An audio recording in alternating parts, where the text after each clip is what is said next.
same symphony of the absurd.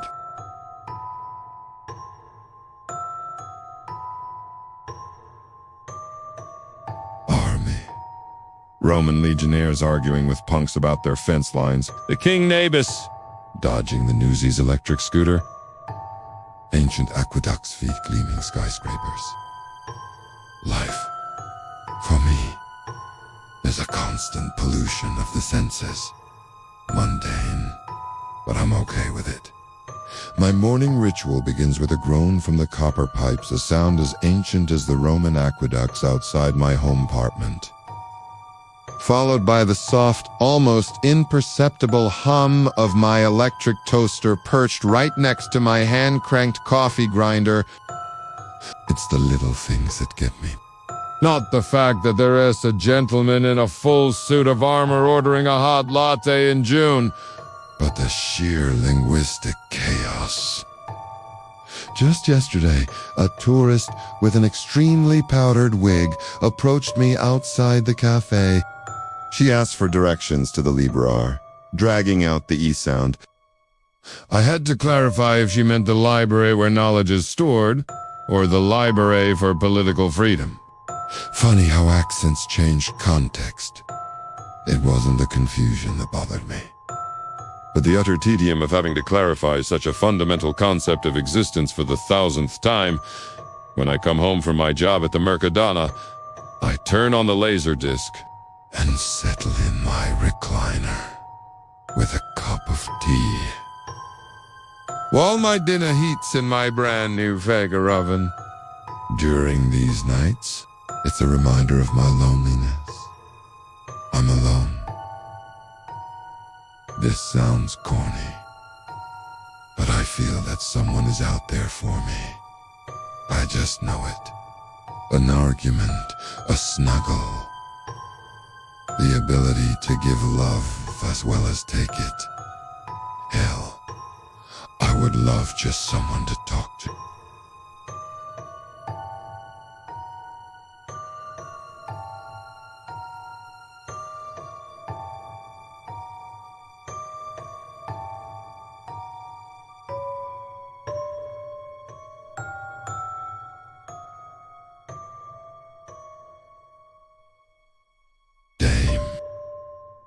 I could not count the times I've wished for someone to be with, and love, and be loved in return. Hell, amidst this daily juggle, something else began to stir, something far less explainable, something quieter at first. It started subtly, like a faint whisper, just out of earshot. Or rather, it was like the loudest scream I could barely hear. A paradox that burrowed into my skull and refused to leave. Over some more weeks, the events began to happen more often, between days. One Monday, something happened that made me more sure of this theory.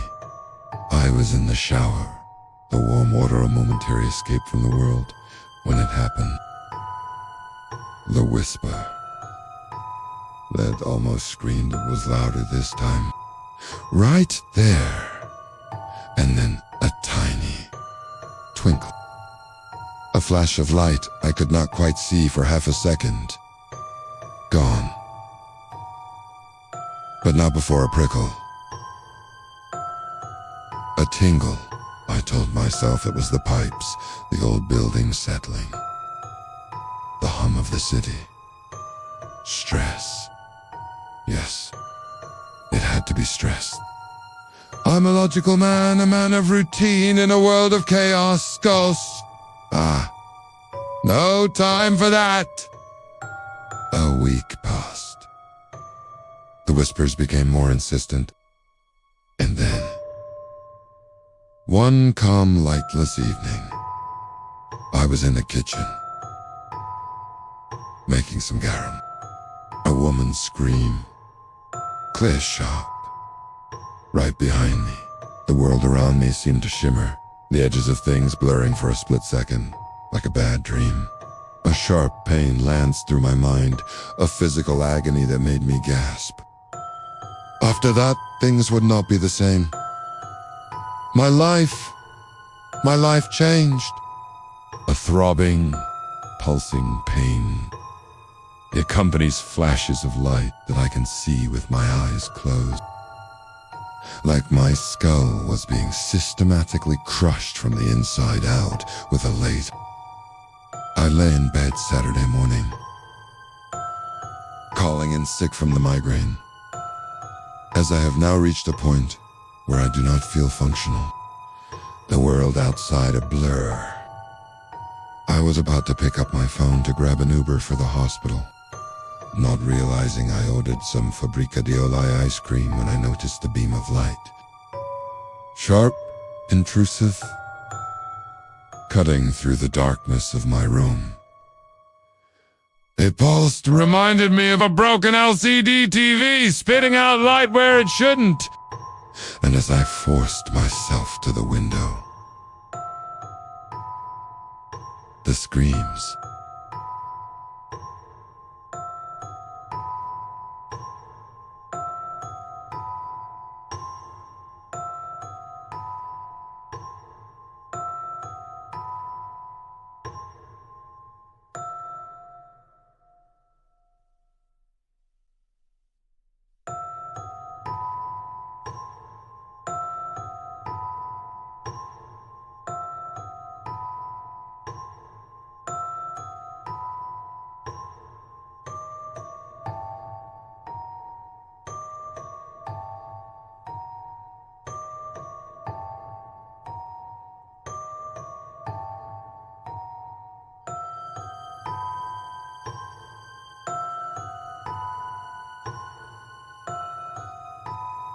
Not faint, deafening.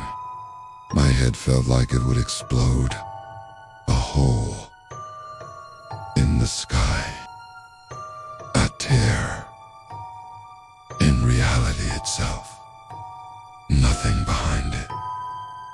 Just void. And it was growing.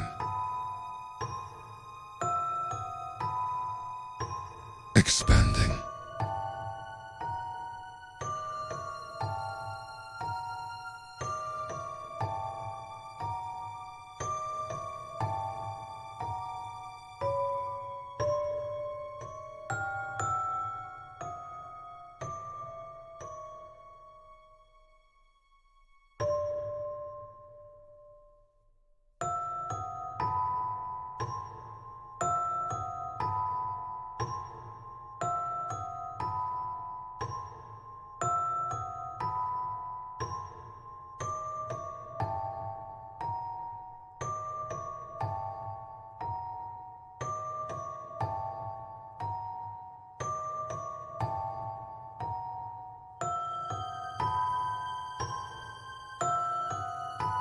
Horrified, I tried to scream, but no sound came out.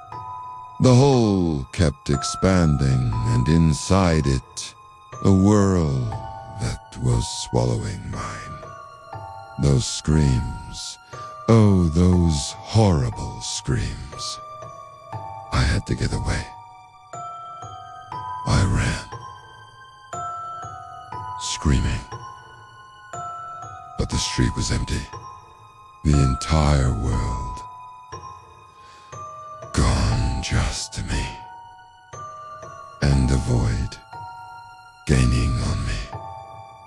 I sprinted like my life depended on it, faster than I'd ever run before. And then it hit. The headache. A blinding pain all over my head. A blinding, crushing pressure that seized me midstream. And then it swallowed. This portal or written reality I was inside. I wish now that I could tell how scared I was, how disgusting and scary the other side was, but I was not. Suddenly, after being engulfed by that thing or event or whatever, my headache ceased, and what followed was a waterfall of memories, not a trickle. Not a trickle. not a stream, a cascade, everything. I remembered my name, Javier Ruiz. I lived in that apartment, not a house apartment in some time-blended dream, but a real apartment, present day. In Rota, Spain, with my wife, my beautiful, beloved wife. Lucia, we had just celebrated our 3rd anniversary 2 months before a drunk stumbled into my house. In the ensuing scuffle, I was stabbed before the assailant ran away. Our love. It was our love. It kept me tethered to our reality. My love for her. Lucia's love for me. Our bond did not let me go. My showers, they translated into water inexplicably turning on for no reason in our apartment. For no reason. Just the pipes groaning cold water. Filling the sink or the shower running when she was in another room. When I made coffee in my fabricated mornings, her coffee maker would spontaneously hum to life, or cups would rattle on her shelves. When I opened a door in my house apartment, hers would creak open or slam shut. My lonely pacing, it manifested as objects falling from her shelves, small, inexplicable crashes. Even those faint whispers, I heard those screams. They were echoes of her torment, my own actions, my routine. My very spectral presence became her poltergeist, her demon. The one thing I wanted was something I had, my wants and my life. Well, my death. It had continued to hurt her. Lucia thought that these were signs from me, and in a way she was right. Only she was not ready for the door slamming, window banging, and the memories of the things I used to do play out with an invisible character. The scream? How? The screams, how they are connected to a face now. The horror. The crushing. Unbearable guilt. I had tormented her. For a month. My love, the very thing meant to keep us connected. I walked through the apartment. Now, our apartment. Not the smorgasbord, but the home we built. Every corner. A memory. A fresh wound. And then I walked into our old room. The bedroom, our sanctuary. And there she was, lying on our bed, an empty wine bottle beside her, scattered pills. In her hand, a note, 2 words, simple, profound, and devastating.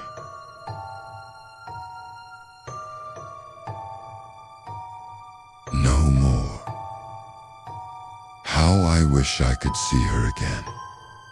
But I am here, in the world of the living, and I could not go back. I try and try. Even now, I try. For anyone who hears the screams and cries in my Manali apartment, please help me find my way back to my Lucia.